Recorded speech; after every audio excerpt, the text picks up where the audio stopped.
Pasensya na po kayo. Wala po akong natatandaan na sinabi ni Stella. Eh, hindi din naman po yung nagkukwento sa akin eh. Sir, nagmamadali po ako. Sandali lang, tignan mo. May papakita akong litrato. Baka lang kakilala mo. Wala po akong Mabilis lang to, sandali lang. Sakaling kilala mo to. Ito lang. bitawan mo! Aray! Ano nga sa'yo? Sir, tama na! Sabi na wala akong alam eh! Tinutulungan. Mamo!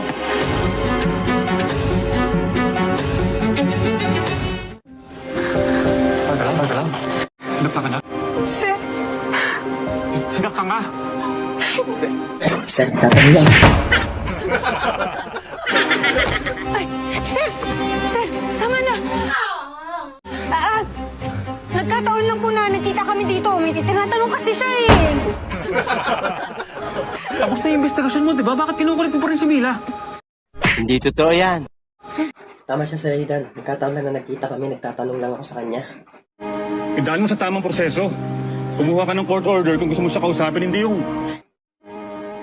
Idaan mo sa tamang proseso. Kumuha ka ng court order kung gusto mo siya kausapin, hindi yung...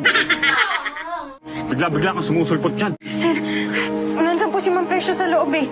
Baka makita na naman niya tayong magkasama. Ayoko pong mapugintangan.